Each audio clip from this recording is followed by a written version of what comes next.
Hallelujah, praise the Lord. Yesu ప్రభు మాట్లాడే మాట అక్కడ ఉన్న వాళ్ళకి ఎవ్వరికి అర్థం కాలేదు. దేనికి అర్థమైంది?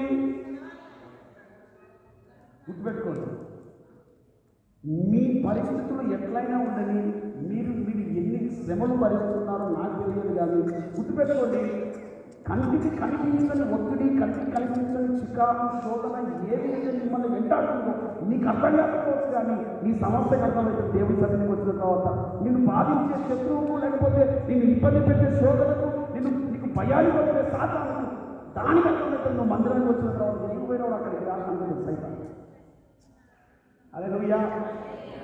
నీకు ఏం అర్థం కాదు, కానీ నీ సమస్యకు దేవుడు అంటే ఏంటో తెలుసు.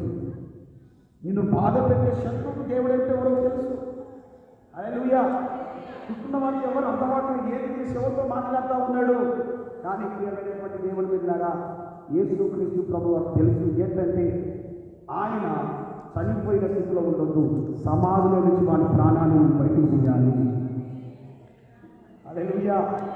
కాసేపు అయితే ఎవ్వరికి కనిపించకుండా పోయేటోళ్ళు ఏం చేస్తారు యేసు ప్రభువు వారు? అంతే కదా. పోయి సమాధి చేస్తే రోజు కనబడతారా? కనబడడు. కానీ యేసు ప్రభువు వారు వెంటనే చిన్నవాడా లే అని చెప్పగానే వాడు లేచి మొత్తం మాట్లాడసాగిన దేవుడు మాట్లాడుతున్నాం. హల్లెలూయా. ఆ చనిపోయిన వాడు లేచి కూర్చుండి మాట్లాడసాగెను. ఇంకొక మాట కూడా, మాట కూడా చదువు ప్రార్థన చేస్తున్నాం.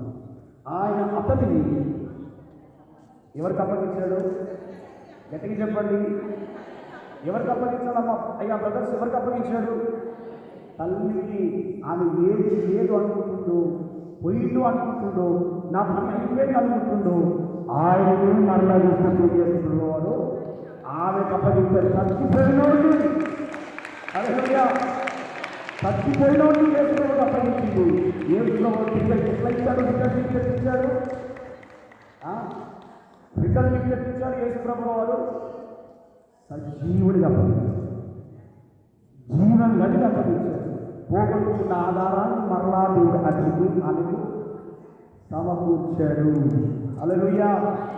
ఇప్పుడు చెప్పండి, అందరూ ఏడుస్తారని అవుతారా?